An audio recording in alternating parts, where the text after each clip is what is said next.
Olha o padeiro entregando pão, de casa em casa entregando pão.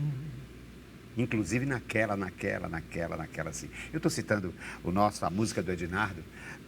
Olha o padeiro entregando pão de casa em casa, entregando pão, porque hoje, a adioladora de hoje tem a ver tudo com pão. Ela é advogada, formada pela Faculdade de Direito de São Bernardo do Campo, em São Paulo, mas adotou o Ceará recentemente e deixou a advocacia e agora ela é padeira, inclusive inaugurando uma padaria ali na Praia de Iracema que se chama Padaria Zali. E ela se chama Priscila Zamboni. Priscila, paulista? Paulistana, inclusive. Nascida em São Paulo, mas morei toda a minha infância em São Bernardo do Campo, em né? São Bernardo. E aí depois me mudei para São Paulo e morei lá. Bom, morei em vários outros lugares e agora Ceará. Ceará e padeira. Vamos começar então por aí. Bora. Por que essa paixão pela padaria, pela panificadora, em fazer pães artesanatos? O que significa uma pessoa formada em advocacia, com trabalho na advocacia, inclusive trabalho em nível internacional, porque eu sei que ela foi advogada da Mitsubishi no Japão. E, no entanto, abandona tudo isso para ser a padeira. E o primeiro objeto que ela me trouxe para pautar o tema é o quê? Exatamente, pão. E eu trouxe o padeiro para ilustrar a sua paixão. Me diga, por quê? Qual é o encanto de ser essa padeira artesanal? Qual seria o primeiro tema, então? Esse seria o primeiro tema. Pão e a sua paixão pelo pão. Pão já tem um lado de compartilhar, né? Já tem essa questão de você repartir o pão e você ter essa troca com as pessoas, né? Para mim a comida é muito essencial desde pequena. Eu lembro muitas coisas da minha infância sempre ligadas à comida, né? E pão era uma das coisas também que aconteciam, que a minha mãe e minha avó faziam pão em casa. Então, eu sempre tive essa relação com pão, mas tinha uma relação um pouco meio, como que eu posso dizer, preocupada, achava que não sabia fazer pão direito e tudo mais. E aí, na verdade, acho que o meu encanto maior deu quando eu conheci a fermentação natural. E aí, porque para mim é uma coisa muito mágica, que é você juntar farinha e água e você tem pão, né? Você não precisa de várias coisas muito complicadas para... Lógico, né? O pão que eu trouxe para você, ele tem várias coisas dentro do pão, mas com coisas muito simples, você consegue ter um pão de boa qualidade, com sabor. E, então, é isso, assim, minha paixão é a magia? É a magia. A magia de... É ver uma coisa simples ser transformada. Ali na sua frente e pela sua manipulação. Assim, eu me emociono quase, né, hoje em dia nem tanto, mas assim, muitas vezes na hora que eu abro o forno, eu falo que coisa mais linda, assim, eu me emociono muito, né, porque eu acho que cada momento que você coloca um pão no forno, ele abre a pestana, né, que é essa coisa que ela abre em cima, de uma forma diferente, ele tem um resultado diferente. Ela tem uma estética, inclusive, tem uma estética. E tem um sentido maravilhoso ao qual você se referiu, logo na primeira fala sua, que é a ideia de que o pão é partilha. Portanto, a própria palavra companheiro Sim. é aquele que reparte o pão, com quem se reparte o pão. Exatamente. Então, a nossa dialogadora de hoje, além de ser padeira, é uma companheira, então. Sim. Porque vamos repartir o pão? Vamos repartir Vamos repartir o pão. Qual deles? Ou todos? Enfim, eu sou louco por pão. Bom, tem esse pão que é um multigrãos, é um semi-integral. E esse aqui, vamos falar de cada um. Esse daí, bom... Esse aqui é Esse daí é uma bábica de chocolate, que é um pão judaico, né, do leste europeu, que ele não é de fermentação natural, esse daí meu, e ele tem um recheio de chocolate, ele é doce. É ótimo para tarde, acompanhar um café. Esse outro? Esse daqui é um pão de fermentação natural, que é um multigrãos, então ele tem 5 sementes dentro.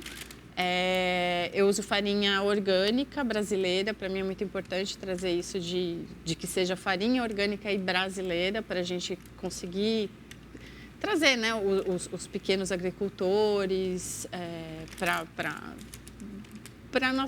na nossa cadeia, né?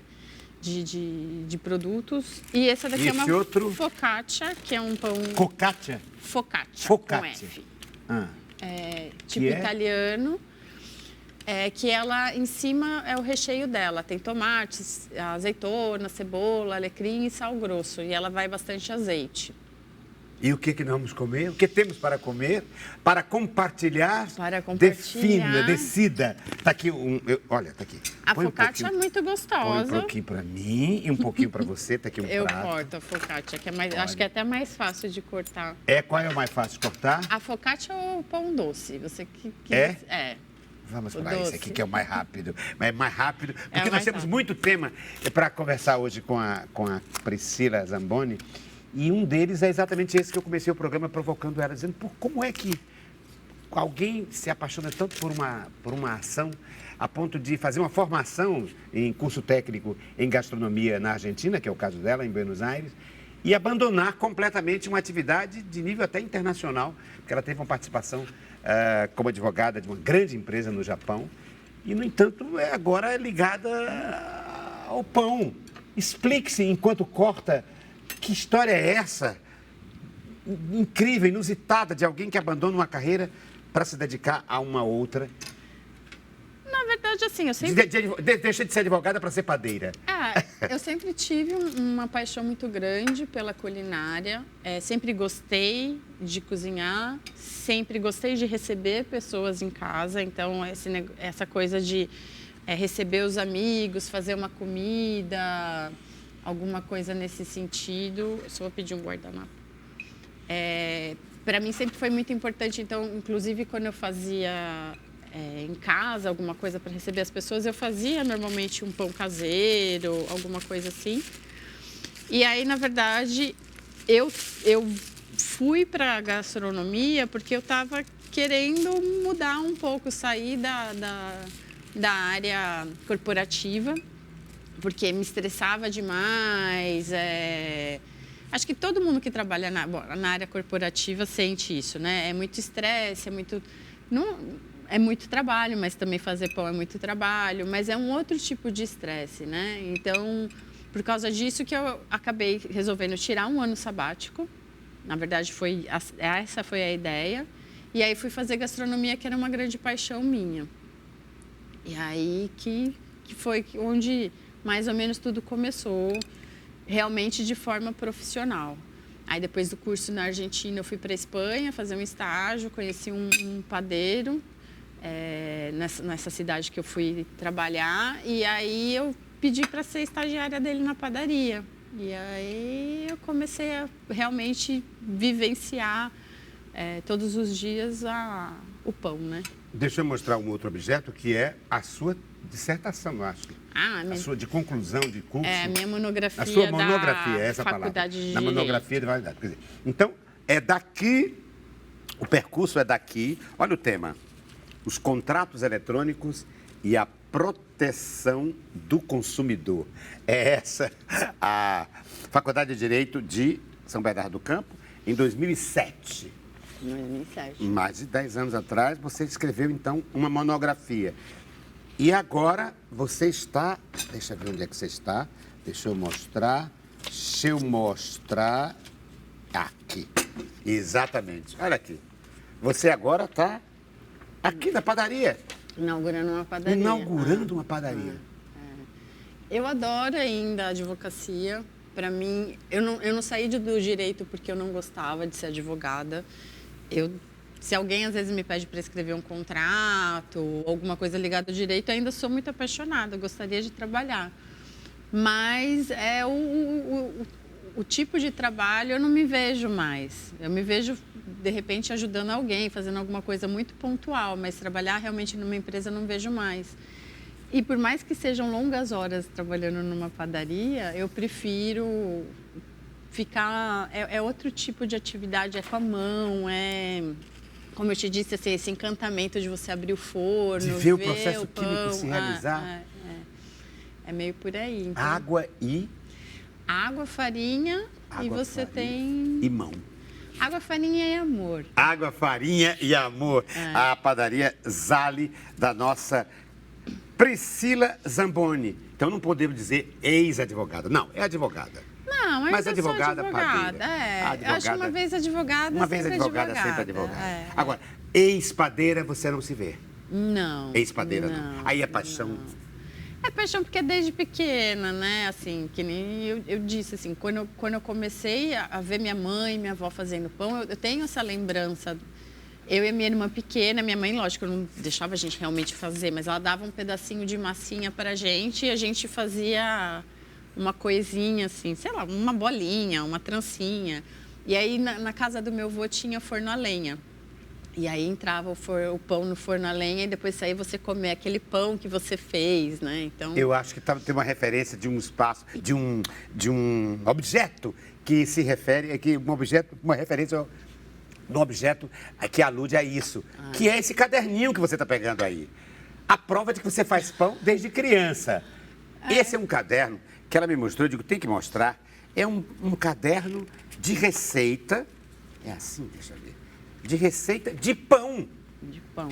Ai. É assim. Priscila, assinado, Priscila, 8 de maio de 1987. Sete, eu tinha 5 anos. Quem planta o trigo, a vida espalha. Bendito seja quem faz o pão. É ouro em pó cada migalha, vale um tesouro cada grão. Uma menina de 5 anos lendo Bonitinho. isso e vendo as receitas. Provavelmente eu não devia, assim, eu tenho uma memória de como foi. Foi um Dia das Mães, esses presentes que a escola faz para dar para as mães. Provavelmente a tia, né, a professora que ajudou a gente a fazer, e aí tinha esse livrinho de receita. Inclusive, esse livrinho, se você ver, tem umas anotações que é a letra da minha mãe. Então, a minha mãe chegou a fazer alguma receita desse livro. É verdade. Olha aqui, pães, deixa eu ver aqui, alguns pãezinhos. Pãezinhos roceiro.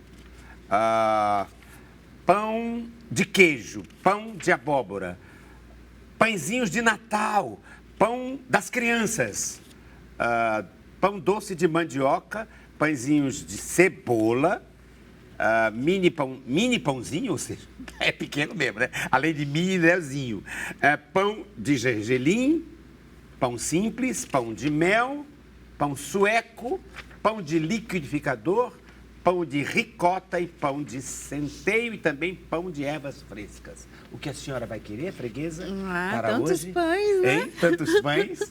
Vamos pegar o das crianças, já que você está falando de criança? O que seria um pãozinho de criança? Deixa eu ver. Um pãozinho das crianças ou um pãozinho de Natal. Deve ser algum pão muito simples, né? Que dê para fazer com criança, sem muita elaboração. Pão sueco. Eu acho que alguma vez eu cheguei a fazer esse pão, mas eu não lembro... Eu não lembro nem como ele ficou. Mas eu acho bonitinho quando encontrei esse Pão das livro. crianças. Um copo de leite morno, uma colher de sopa de fermento fresco, uma colher de sobremesa de açúcar, 2 colheres de sopa de farinha branca. Modo de fazer: misturar tudo e deixar crescer o fermento. Mais ou menos 10 minutos. Depois de crescer, juntar um ovo, uma colher de sopa de manteiga, sal a gosto. Farinha que dê ponto de enrolar, metade branca e metade integral. Fazer o pão, pôr uma bolinha de massa em copo d'água, quando vier à tona, levar para assar. Já dá vontade de comer mais pão. Por gentileza, Priscila, me dê mais pão, enquanto a gente vai pautando essa sua decisão de deixar de ser, digamos, de não mais ser profissionalmente, no dia a dia, advogada e passar a ser padeira. E eu tenho uma música que se refere a esse, não a esse tema da passagem da advogada obrigado, de advogada para padeira, mas algo que é a passagem, digamos, histórica no Ceará, ela que é paulistana, mas acho que aconteceu isso no Brasil todo, deve saber. A passagem do milho para o trigo. Quando chegam no Brasil os padeiros e o processo de industrialização do pão em substituição ao milho, ao anguzô, à pamonha, enfim, as comidas, à tapioca. E tem uma música que eu gravei para você. É uma música chamada Pão da Tarde, de 1919, de um compositor chamado Euclides Silva Novo, é o autor da música, e o autor da letra é simplesmente Carlos Câmara, o grande comediógrafo do início do século XX. Pão da tarde. E a partir daí a gente vai conversar. Vamos ouvir? Quentinho do forno, Eis aqui o pão da tarde.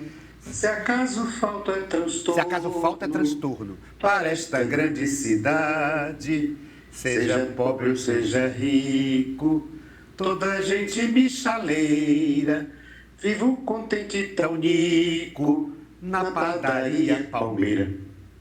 Não há tapioca, nem bolo de milho, Nem pé de moleque que possa comigo. Bati o anguzu e o velho cuscuz das moças bonitas. Eu sou, ai Jesus. Ai, Por todos sou procurado. Por todos são procurados. Todos me esperam à tarde. Sou com carinho tratado. No mais distante De arrabalde. As moças que aqui vejo estão molando os dentinhos. De certo estão com desejo De me cobrir de carinhos. Não há tapioca, nem bolo de milho, nem pé de moleque que possa comigo. Bati o anguzu Quer dizer, venci. e o velho cuscuz das moças bonitas, eu sou é Jesus. Quem me experimenta uma vez, torrado desta maneira, logo se torna freguês da padaria Palmeira. Sou os quindim das pequenas, da casa nobre a choupana. Sou bem querer das morenas, da estrada de Messejana. Não há tapioca, nem bolo de milho, nem pé de moleque que possa comigo. Bati o anguzu e o velho cuscuz das moças bonitas, eu sou é Jesus.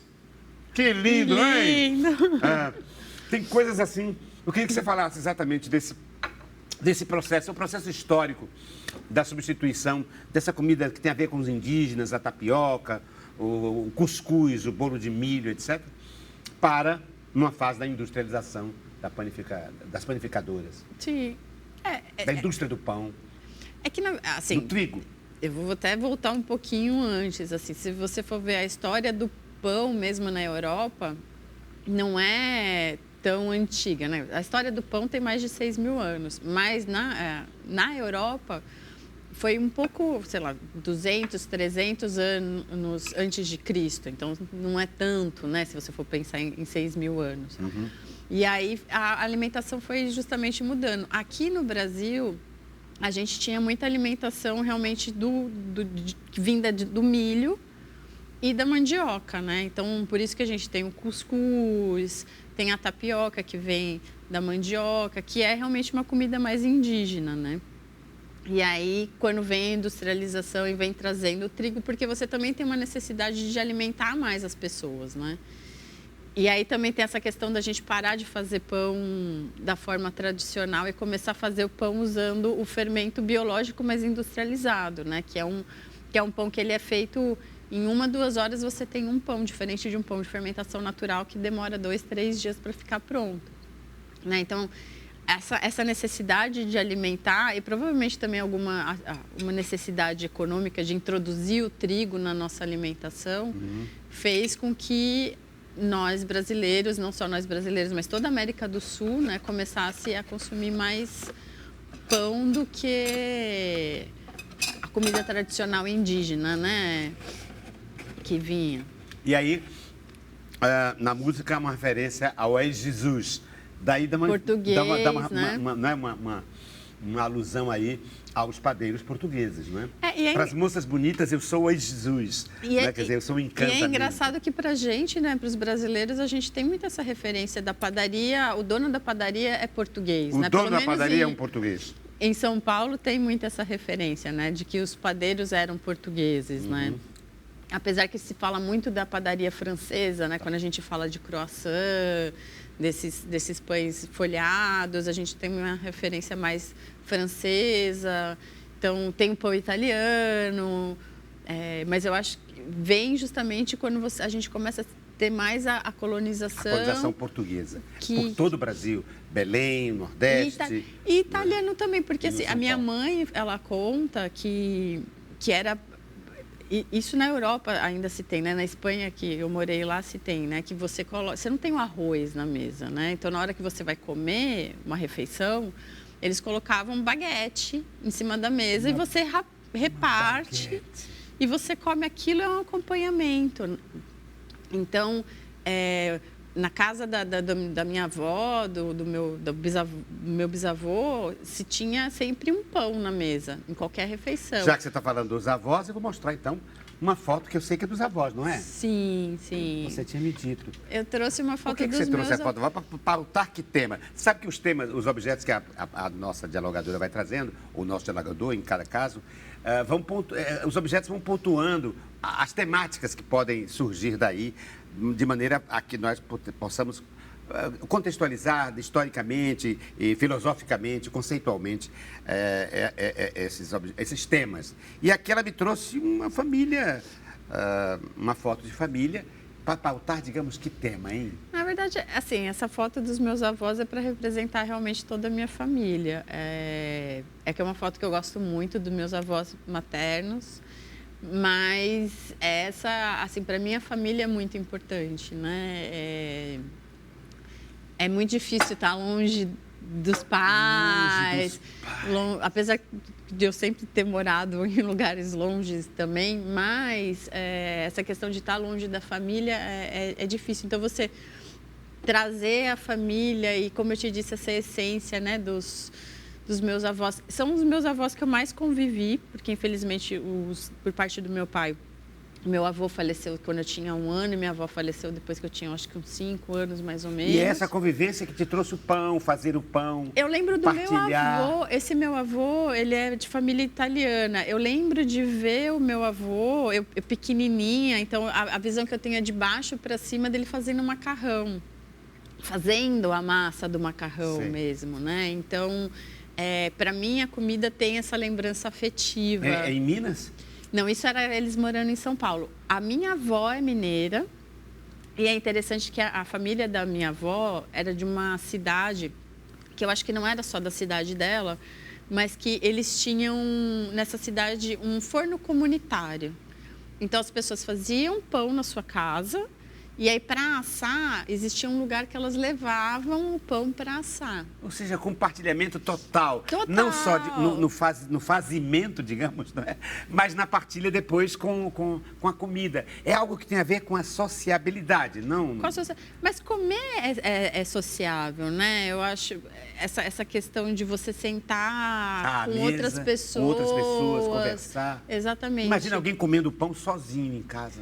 A gente come, pode comer. A gente come. Mas, digamos, é como muito... tomar um vinho sozinho também, né? É mais gostoso quando a gente compartilha, né? Com outras pessoas. Se pressupõe um lugar com o outro, uma conversa com o outro, né? Uma troca com o outro, uma partilha de gosto com o outro. Eu não fiz como a Ana Maria Braga faz, né? Comi e não fiz. Vou comer de novo, só para fazer. Só para poder fazer como é que chama? Encontrei uma pretexto, só para comer um pouquinho mais e dizer... Deixa eu pegar. Esse pão da padeira. Olha, a música que eu mostrei agora há pouco, ainda quentinho do forno, eis aqui o pão da tarde. Essa música fala também da Padaria Palmeira. Da Padaria Palmeira, que era uma padaria antiga, né, dos anos... Essa música é de 1919, então é uma padaria que patrocinava o teatro, porque essa música é de teatro. E esse cara, que é o Carlos Câmara, fez algo que muitos anos depois, 100 anos depois, se faria, que é a merchandise, né?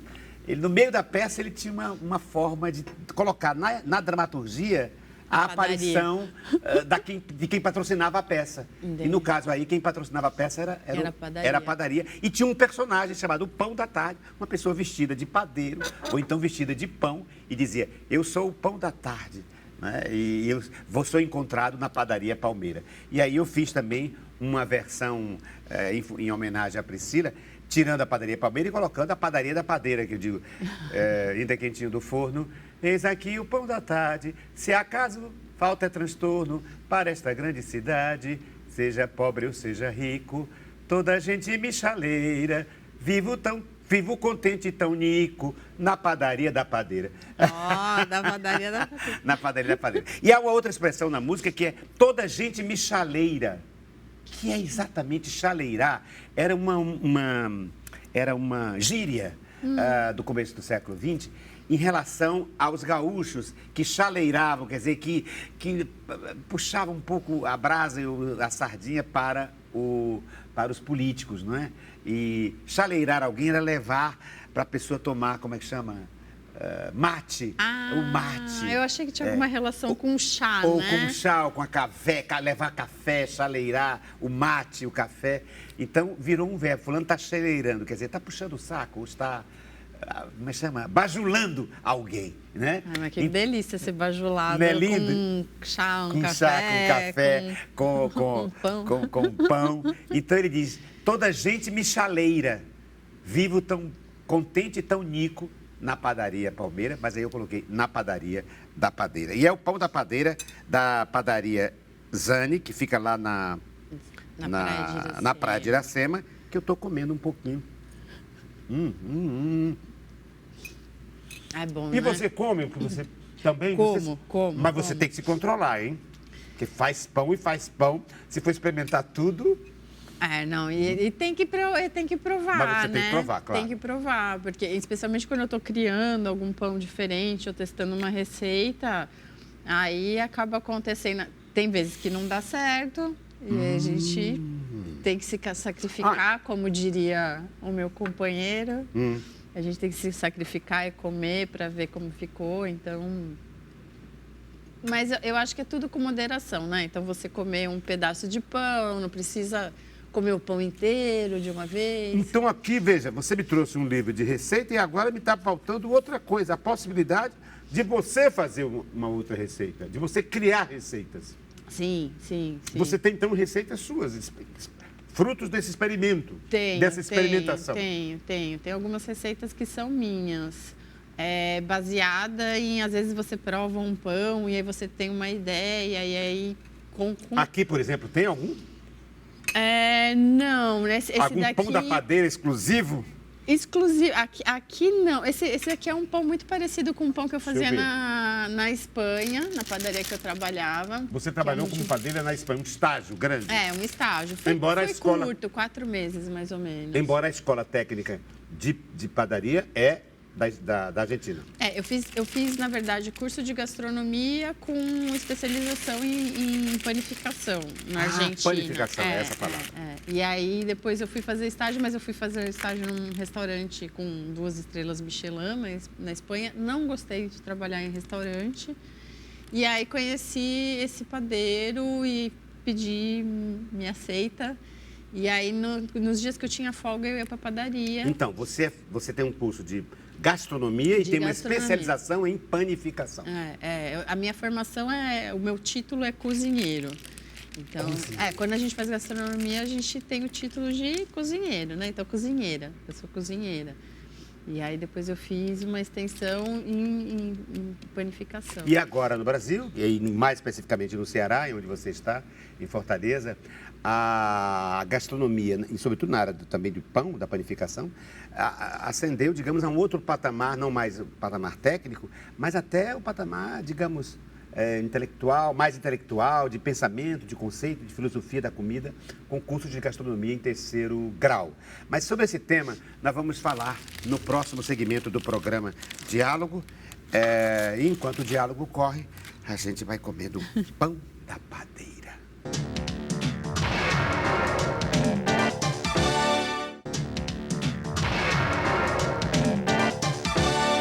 Olha o padeiro entregando pão, de casa em casa entregando pão. Porque está aqui aquela que faz o pão.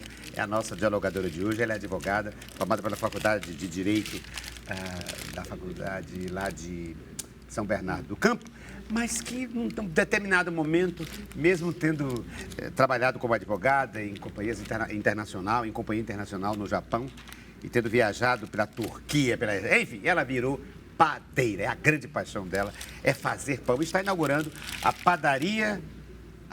tá aqui a padaria Zali, pão artesanal, que fica ali na Praia de Iracema, na rua Almirante Barroso, 935. Tem, inclusive, entrega, não tem? Tem. Mas você pede num dia, dependendo do pão, e só recebe 2 dias depois, é isso? O pão de fermentação natural. Eu vou ter o pão para pronta entrega, mas aí a minha lista, meu cardápio é muito grande. Então eu não consigo ter todos os pães, que é uma padaria de uma pessoa só. De uma pessoa só. A padaria Zale, que também recebe encomenda por WhatsApp. Por WhatsApp e por Instagram, né? Pelo Instagram também. Pelo Instagram também. Coloca padaria Zale? Só colocar zale.padaria, você Zale. encontra a página do Instagram. Entendo.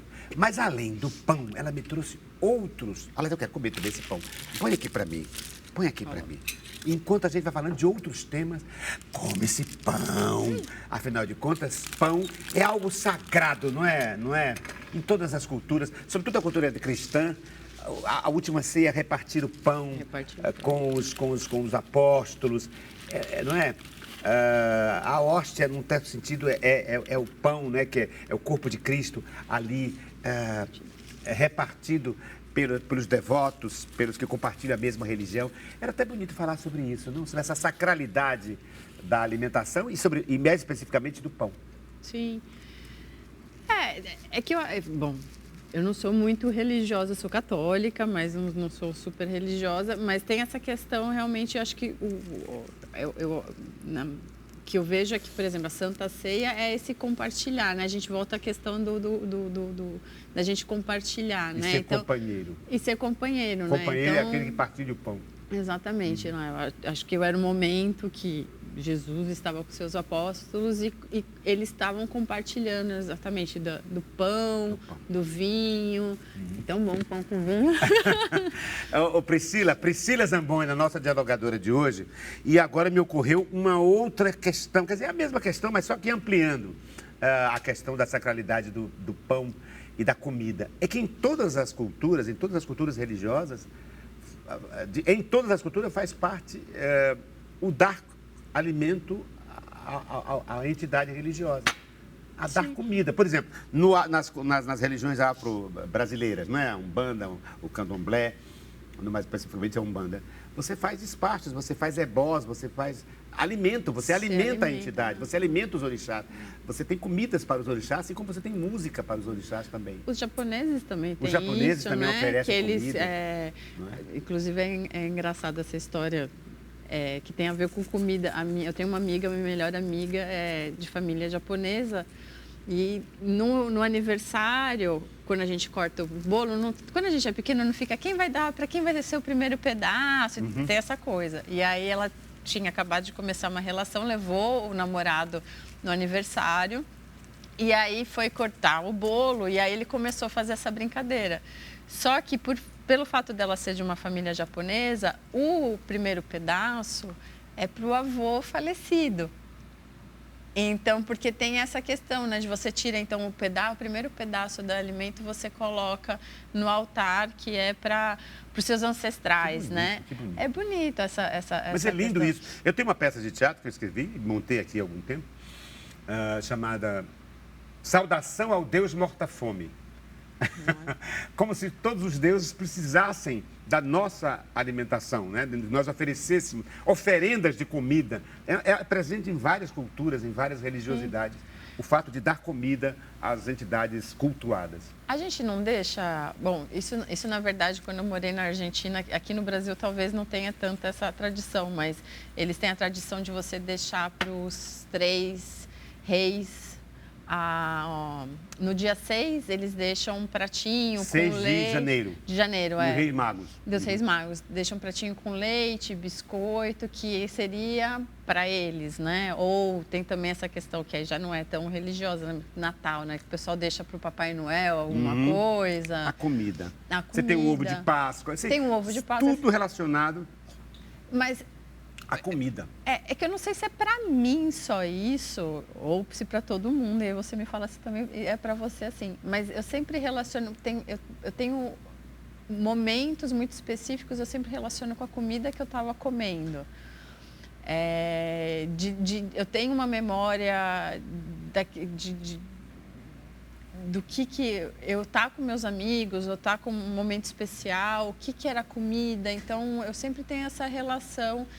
E os momentos especiais, não todos, mas sempre ele tem a comida, né? E estou me lembrando também de Em Busca do Tempo Perdido, do nosso Proust, La Recherche du Temps Perdu, que ele começa a ter a lembrança a partir do comer, sentir o gosto de um biscoito, uma madeleine, né? Que ele comer aquilo ali, e a partir dali há um fluxo regressivo de lembranças da sua infância, da sua juventude, de mil emoções. Quer dizer, o gatilho é sempre algo relacionado à comida, à alimentação, ao gosto da avó, da comida que a avó fazia, a comida que a mãe fazia. Né? A gente tem essa lembrança, tem essa né? Na sensorialidade, né, que é múltipla, né, pelo menos tem 5 possibilidades, o tato, a audição, mas o gostar, o degustar é sempre predominante, me parece, pelo menos em Proust né, a partir de uma comida, a lembrança. E você agora eu me lembrei por causa disso, porque você acaba de dizer também que é proustiana nesse sentido. Você sempre se relaciona de emoções, associa a emoção à comida. Não, e não tem. Hoje em dia o pessoal usa muito comfort food, né? A comida de conforto, né? Então, por exemplo, em São Paulo, chove, faz frio, às vezes você quer aquela comida quentinha, que aquece o coração, eu brinco, né? Então, são comidas que te trazem um conforto. Pode ser uma comida que lembre a sua avó ou a sua mãe, algum momento que faz você retomar essa lembrança, né? Priscila Zamboni, da padaria artesanal Zale. Ela me trouxe, além de pão, que nós estamos degustando e gostando de comer, algo que tem a ver também com os orixás, com religiosidade e profanidade, que são essas baquetas. Eu queria que você explicasse qual é a relação, porque eu já sei, que é... Tocar tambor. Tocar tambor. Você foi ou nunca deixa de ser, uma, como é que chama? Uma percussionista? Eu participei de um grupo em São Paulo, que é um grupo feminino que chama Iluobá de Mim, que é um grupo bastante conhecido, são mais de 300 mulheres que tocam percussão, né? E uma das coisas que elas fazem é sair no carnaval. Então, eu me apaixonei pelo grupo, eu sempre tive uma ligação muito forte com a música desde pequena, toquei flauta, instrumental orfe, violão. Eu ia fazer, em vez de fazer direito, eu ia fazer faculdade de música. E aí eu tentei estudar também bateria um tempo, não me dei bem, e aí eu queria fazer alguma coisa ligada com música. Com percussão. E eu fui num carnaval. Eu vi esse grupo na rua, na sexta-feira de carnaval. Elas abrem o Carnaval de São Paulo. E tocam coisas relacionadas aos orixás, ao movimento negro. Elas têm essa ligação com os orixás. Então, sempre no carnaval, a primeira coisa que acontece, você toca os xirês, né? Que são as músicas para os orixás. Eu não sei se eu estou usando o termo correto, mas são as músicas para os orixás. Então, e cada carnaval, dependendo da pessoa homenageada, são orixás diferentes.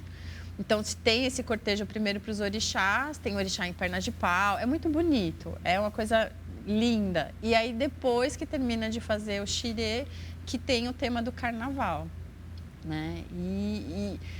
E tocar, assim, foi um momento... Eu sinto falta, foi um momento muito incrível na minha vida poder fazer parte do ILU. Primeiro de você estar...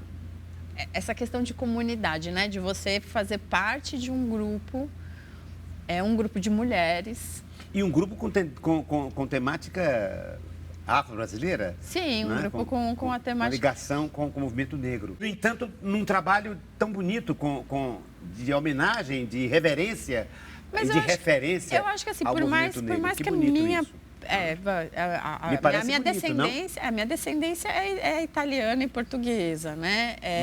Mas eu acho que a gente sempre... Eu não consigo ver uma pessoa que não ouça o tambor, uma música de orixá e não sinta dentro, né, essa... Um frisson. E ainda mais, por exemplo, a alfaia, que tem um... você toca alfaia. Tocava, né? Não estou tocando mais, mas que é o pulso, né? Tem essa questão. É uma coisa orgânica, né? Sim. Para você não tinha um sentido religioso, não? Não, eu respeitava, né? Claro. A gente tinha que fazer o preceito. Antes do carnaval se faz o preceito, então tem algumas coisas que você não pode fazer antes da saída do carnaval. A gente usa, agora eu não lembro o nome, a gente usa um ornamento, não é ornamento, mas a gente usa um negócio para proteção, para sair no carnaval. Você não pode beber, você não pode um monte de coisa, Sei. Que é justamente então, seguindo tem uma a certa questão... ritualística. Sim. Uhum. Então, assim, respeitando muito, entendendo muito, vendo aquilo, mas, assim, não acabo não seguindo. Hoje em dia eu não sigo nenhuma religião, para ser bem sincera. Mas respeitando, eu acho que essa questão, as religiões de fundo africano, elas fazem parte, por mais que a gente seja de qualquer religião, eu acho que o brasileiro tem isso que é cultura, independentemente da devoção, independente da conversão religiosa. E todas as religiões têm a ver com comida. Os orixás têm um determinado cardápio, não é? Uma comida específica dos orixás, das entidades, enfim. Tem uma ritualística. Tem um que eu não lembro qual que é, que é a pipoca. Sim. Né? Que tem essas questões. Cada um está ligado a um determinado conjunto de comida. Mas outro momento seu paulistano, acho que tem a ver com essa imagem, com esse objeto que você me trouxe. Porque eu falo São Paulo, me lembro logo da corrida de São Silvestre, que acontece sempre na passagem do ano, né, no Réveillon. E eu estou vendo que aqui é uma medalha, senhoras e senhores, de corrida e caminhada pela inclusão. Foi Olga, a primeira corrida que eu fiz de corrida, rua. Uma corrida de rua, que tem o nome de uma mulher.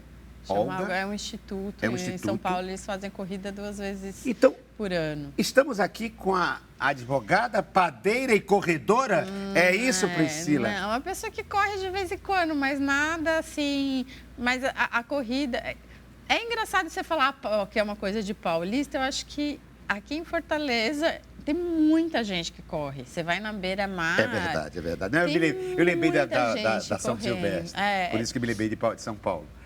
Mas a corrida veio para mim alguns anos atrás. A minha irmã que ia começar a correr no Sesc, lá em São Paulo. O Sesc tem muitas atividades, tem muito Sesc lá em São Paulo. E por que não andar? Por que corrida, exatamente? O que é? Eu queria que você conceituasse, filosofasse um pouco sobre essa sua vontade de dar um outro ritmo ao seu próprio corpo. Então, a corrida, para mim, quando eu comecei, ela também tinha essa questão de fazer parte de alguma coisa. Daí o nome inclusão. Fazer parte de um grupo. Porque como a minha irmã entrou no Sesc, eu também fui fazer corrida com ela, achando que eu não ia conseguir, porque era 7 horas da manhã. Aqui em Fortaleza tem que ser mais cedo do que às 7 horas da manhã.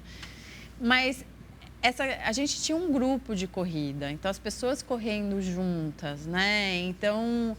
De novo, fazendo parte de partilhar. De partilhar esse momento. Poderia ser caminhando, assim. Lá perto de onde a gente morava, tem um minhocão, né? Que é um viaduto, que normalmente de sábado à tarde e domingo ele fecha o dia inteiro. Ele é liberado para pedestres. E à noite também, todos os dias à noite também, e é liberado para caminhada. Durante muito tempo tinha isso com um amigo, de caminhar no minhocão, né, ir até o final, e aí você vai conversando. E aqui eu sei que você caminha na Praia de Iracema. Na Praia de Iracema, não. Na beira-mar, todo dia. Na beira-mar. Você vai se encontrar com o mar. E é lindo correr, assim, uma das maiores emoções que eu tive aqui em Fortaleza foi ver os golfinhos depois de uma corrida, assim. E eu olhava e via os golfinhos pulando, e eu falava, gente, e ninguém... Eu comecei a quase gritar, assim, tentando me controlar, e aí as pessoas olhando como se fosse normal. Mas para mim, assim, era uma coisa que eu nunca tinha visto. E você veio do Lugo, numa cidade que não tem mar, não é? Não tem mar. Então aqui o Ceará te trouxe o mar. Mas eu sei que você, antes de chegar ao Ceará, você passou por lugares e fico imaginando a partilha, as necessidades de partilha. Eu estou vendo 2 objetos que têm a ver com lugares onde você esteve. E eu queria que você falasse como é que uma pessoa... Eu que sempre trabalho com polaridades de pensamento, com a tentativa de dialética, fico pensando como é que uma pessoa que gosta tanto de partilha do outro, de partilhar sentimentos iguais... tem experiências com dois lugares tão diferentes, digamos, do Brasil, da sua brasilidade. Um é o Japão e a outra é A Turquia. a Turquia. Com a palavra Priscila Zamboni, explique-se e explique a si mesma como é que na sua vida tem a passagem pela Turquia e pelo Japão. A Turquia O que que significa? é quase a minha... É que eu vou ser má com os argentinos, que eu vou falar é a minha segunda casa. Mas eu sinto, assim, a Turquia eu fui quando eu era adolescente, eu fui fazer intercâmbio na Turquia. E foi uma experiência incrível, assim, mudou completamente a minha vida de uma forma... não consigo nem explicar, mas assim, a questão de você estar numa outra cultura. E quando eu fiz o intercâmbio, fazer uma propaganda, o intercâmbio do Rotary, ele fala muito sobre essa questão. Quando ele foi criado, foi das pessoas entenderem as outras culturas, que se imaginava que se você conhecesse outra cultura, não existiria guerra. Aham. Porque aí você entende, você tem empatia Com o outro. com o diferente. E aí você entende porque ele age de uma outra forma. E a Turquia foi assim, eu morei praticamente numa família só, que eu chamo de pai, de mãe, irmãos. Eu tenho a segunda família que eu morei lá.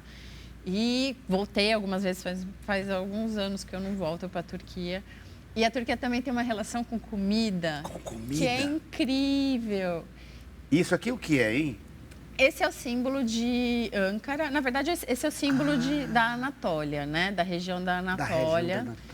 E que até estava pesquisando, ele tem a ver com uma civilização que morou naquela região, acho que é Kitite. E eu fico imaginando, e queria que você falasse, como uma pessoa que eu sei que você é ligada ao feminismo, ao empoderamento da mulher, isso aí de um certo estranhamento para nós aqui, que olhamos de longe, do papel da mulher nas religiões orientais ou em determinados segmentos. Se você teve algum choque em relação ao papel da mulher na sociedade. Não. Você caracterizasse esse olhar do diferente, é isso? É que a Turquia ela é um pouco diferente de alguns outros países muçulmanos, né? Uhum. Na época que eu morei, inclusive, era proibido você usar véu, né, se cobrir nas escolas. Hoje em dia é uma coisa que agora com o novo presidente que mudou. Sim. Né? Mas, então, essa questão é um país machista, mas do mesmo jeito que o Brasil também é machista, né? Eu acho que talvez lá exista uma coisa mais permitida do que aqui no Brasil. A gente disfarça que a gente não é machista, né? E lá é mais... Lá talvez seja um pouco mais, claro, mas mais aberto. eu não sentia essa questão do... E o que você aprendeu, então? Além disso, com essa convivência com outras culturas, o Japão, por exemplo, a Espanha, a Argentina e a Turquia. Justamente eu acho que essa questão de você entender que a sua educação, a forma como você vê as coisas são diferentes do outro, né? Compreender alteridades, é isso? Eu acho que a gente nem precisa ir muito longe, não preciso ir para o Japão, que está não sei quantas horas daqui, né? Se eu pensar São Paulo e Ceará, já temos uma diferença cultural muito grande. E você está né? sentindo isso? E se você... Eu não sinto tanto, porque eu tenho um companheiro cearense, então eu já estou acostumada. Mas algumas coisas a gente sente diferença. Então, essa questão de você entender que é uma cultura diferente, é o dia a dia diferente. Então, é esse respeito, né? E são pela países... alteridade. Eu tive sorte de ir para países maravilhosos. Turquia, maravilhoso. Japão, para viajar, super recomendo. É muito lindo. É um povo com muito respeito às outras pessoas. Priscila Zamboni, chegou a hora do objeto surpresa. Ei. Eu trouxe um para você. Vamos ver o que foi que você trouxe para mim. Eu queria abrir primeiro o seu. Deixa eu passar para você, mas você não abra. Tá aqui meu objeto agora, que é surpresa mesmo. E eu não sei o que está aqui dentro. Olha, E o meu é mais pesado que o teu. É um pouquinho mais pesado. Não abra. É surpresa que eu quero fazer no final. Vamos ver o que foi que a padeira, não é a cozinheira, a especialista em panificação, me trouxe, que é a Priscila Zamboni, me trouxe o quê? Vamos abrir, vamos olhar. Um outro envelope. Eita, outro envelope. Deixa eu ver mais. Tem outro, dentro do envelope tem outro. E vamos ver o que é. Vamos ver o que é. Ah, sei. Vamos ver o que é. Olha, eu já estou reconhecendo. Bienal Internacional de Teatro da Universidade de São Paulo. Olha, sou eu aqui, com Bravíssimo, Flor de Obsessão e Ramadança, quando eu estive em São Paulo em 2017. 2015. Olha aqui. Ah, sim, porque o objeto surpresa ou é algo que sai da caixinha do normal que a gente pensa e associa à pessoa, mas pode ser também algo de afeto de um com o outro, ou de uma passagem de um com o outro. Então você me trouxe a minha passagem por São Paulo. A sua passagem por São Paulo foi quando eu, apesar de você não lembrar de mim, foi quando eu te conheci. É verdade. Você estava na plateia, né? Eu estava na plateia. Você estava na plateia. Mas também fui depois jantar com você, depois fui tomar é verdade. cerveja. Nós somos Priolinho, eu acho. Aqui é Ramadança. E eu me encantei. A primeira peça que eu vi foi o Flor de Obsessão. Flor de Obsessão. E aí eu fiquei encantada. Que bom, que bonito. São contos do Nelson Rodrigues sobre o amor, o sexo e a morte. E ela estava na plateia e está me lembrando isso quando eu fiz temporada das 3 peças em São Paulo, nesse festival internacional promovido pela USP, lá no Tupa, né? No TUSP, o Teatro da USP, em São Paulo. Que lindo. Pois olha, você trouxe aqui afeto e muito, né, da minha relação. E eu te trouxe algo que nos liga de forma permanente, diária. Eita. Veja o que é que eu trouxe para você. Tem até música. Ixi. Tem até música. Pode colocar a música.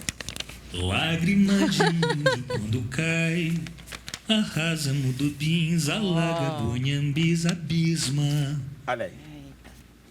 Parangabacaba tomba, Maraponga corda tonta, toda aldeota se atrasa. Eu trouxe Daniel Medina. Orungabo, Suzy, Taperis, Tapebas, Cariris, todos debaixo d'água. Falando do Ceará. Tabajaras, quanta mágoa, quanto medo em tua cara, quanta água em tua taba. Dorme, messejana, seja aqui e ali onde peri. Beijou Ceci, beijou Peri, beijou Peri, beijou Ceci, ou é tupi, or not tupi. Eu te trouxe Curumim, o cearense que você mais ama. Não é? Chuva, curumim, que Esse compositor tão lindo, esse ser humano tão bonito, e cantor e compositor que é Daniel Medina. É o companheiro sol dela. desaba. É por causa dele que ela decidiu vir e dizer, eu vou ficar com meu amor e vou ficar lá no Ceará. Jurema tá de mal de Iracema. E eu trouxe essa música, podia ter trazido outra, mas trouxe essa. Lágrima de índio. Por quê? Porque além de ser ele que está cantando, e a música é dele, ele é compositor dessa música, chama-se Lágrima de Índio, ele fala do Ceará. Então eu queria que você falasse dele e dessa relação que ele te traz do Ceará. É isso. Eita. Falar dele é difícil aí, ó. Não dá. Mas conheci o Daniel no mesmo ano que eu conheci você. Na verdade, 2005. eu conheci 2015. 2015. Conheci isso. ele antes de você. E conheci ele, uma das músicas era Lágrima de Índio, e eu lembro que ele fazia inclusive uma brincadeira com os nomes indígenas que tem em São Paulo, né? Anhangabaú, essas coisas. Tem que fazer, tem que atrair a plateia. Atrelar a plateia. A plateia ligava de os lá. nossos indígenas com os indígenas que povoaram o que seria São Paulo. Primeiro ele canta, explica, e aí depois ele faz essa brincadeirinha, né? E o Ceará, hein? O que significa para você? Ele te trouxe o Ceará. Ó. O Ceará é isso, assim, ele queria muito voltar para cá.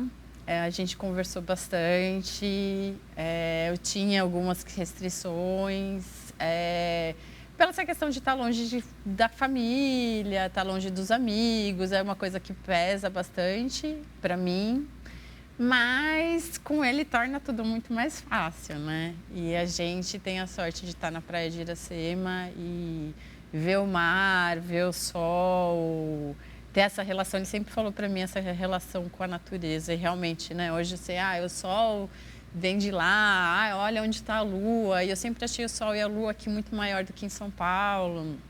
Então, ele me apoia muito nessa minha decisão de estar aqui e de abrir uma padaria. E a gente se apoia. Eu acho que os dois juntos fazem com que a gente cresça muito mais. Então, foi uma decisão muito importante. Graças a ele, eu estou abrindo minha padaria.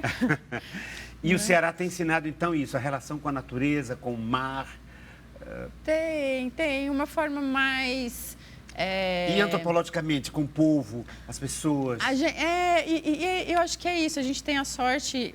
Um dos motivos, por exemplo, porque eu abri a padaria na Praia de Iracema é que a Praia de Iracema é uma vila, né? É uma, assim... Porque é uma delícia. Você caminha, você conhece todo mundo, vai cumprimentando todo mundo se conhece. Então, é um encanto, eu amo. Obrigado pela sua presença, Priscila Zamboni. Vamos terminar comendo? Vamos embora? Terminar o nosso encontro aqui? Vamos comer mais pão? Que é esse? Hein? Olha o padeiro entregando pão. Hein? O outro que a gente não é, ou então qualquer um. Esse aqui. Eu queria partilhar com vocês esse momento tão bonito e recomendar que a gente possa continuar no diálogo, com os diálogos vocês com seus afetos, com as suas relações sociais, sempre juntando comida e afeto, né? Comida e afeto na partilha. Muito obrigado, Priscila Zamboni, pela sua presença. Vamos comer, eu quero que você coma também. A padeira tem que comer também. Hein? A gente só fica comendo da padaria Zale, padaria artesanal na Praia de Iracema. E ela volta e nós voltaremos. Volta ao pão e nós voltaremos na próxima semana com mais um diálogo.